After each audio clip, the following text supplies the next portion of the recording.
کسرا کو فتح. کسرا بادشاہوں کا لقب ہوا کرتا تھا اس زمانے میں, تو اس کو فتح کرنا بڑا مشکل تھا اس بادشاہ کے علاقے. کبھی جنگ ہوتی تھی, ہارتے تھے, یہ ہوتا تھا. ایک دن ایران کے بادشاہ نے, ایران کا لقب کسرا ہوا کرتا تھا, تو ایران کے بادشاہ نے خبر بھیجی, آئیے ہم مذاکرات کے لیے تیار ہیں, لڑائی لڑنے سے کوئی فائدہ نہیں ہے, جنگ لڑنے سے کوئی فائدہ نہیں ہے. آج کل بھی ہوتا ہے, دو ملکوں کے درمیان جب تنازع ہوتا ہے تو پہلے بات چیت کے ذریعے مسائل حل کیے جاتے ہیں. تو ایران کے بادشاہ نے, کسرا نے ایک پیغام بھیجا عمر فاروق کے پاس, امیر المومنین اپنے قاصدوں کو بھیجیے, اپنے ایلچیوں کو بھیجیے, اپنے دودھ کو بھیجیے, آئے ہم سے بات چیت اور بات چیت کو حل کر. آئیے دیکھ, حضرت عمر فاروق نے دو لوگوں کو بات چیت کے لیے بھیجا. دو صحابی رسول بات چیت کے لیے ایران جا رہے ہیں. سنیے گا, بہت دلچسپ واقعہ ہے. یہ دو ایلچی, یہ دو دودھ بات چیت کے لیے ایران کے بادشاہ سے, کسرا سے بات چیت کرنے کے لیے تشریف لے جا رہے ہیں. ایک کا نام ہے ربیع ابن عامر, ایک کا نام ہے ربیع ابن عامر, اور ایک کا نام ہے حذیفہ ابن یمان. یہ دونوں بڑے جلیل القدر صحابی گزرے ہیں. اس واقعے کو سن لیجئے. اس کے بعد میں جانتا ہوں کہ 2:45 بجے تک بیٹھنا اور 2:30 بجے تک بیٹھنا بڑا مشکل ہے, لیکن جانے والوں میں نے تمہیں کبھی نہیں روکا. جو بیٹھے وہ تو سن ہی رہے ہیں, لیکن جو جانا چاہتے کہ وہ جائیں, لیکن اس واقعے کو سن لیں اور اس کے بعد میری طرف سے پوری اجازت ہوگی.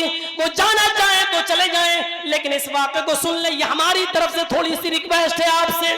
دو صحابی ہیں, ایک کا نام ہے ربیع ابن عامر اور ایک کا نام ہے حذیفہ ابن یمان. ان دونوں صحابیوں کو حضرت عمر فاروق نے ایران بھیجا, جاؤ اور بات چیت کر کے آؤ, اور سنو, دب کر سمجھوتا نہیں کرنا, اپنی شرطوں پر سمجھوتا کرنا, ان کی شرطوں پر سمجھوتا نہیں ہوگا. جاؤ بات چیت تو کرنا ہی ہے, بات چیت کرنے کے لیے بلایا جا رہا ہے. آئیے, بڑے بڑے ساہوکاروں کی پتلون اب بھی سنت رسول پر دیکھتے ہیں کتنا عمل ہو رہا ہے آج. یہ دونوں صحابیوں کا جوتا ہماری پوری زندگی میں ہمارے گال پر رہے گا. سنت پر عمل کے صحابیوں نے بادشاہ کے دربار پر ربیع ابن عامر, حذیفہ ابن یمان ایران میں داخل ہو جاتے ہیں. آج کل کی طرح گوگل میپ نہیں تھا کہ نقشہ لگایا اور صاحب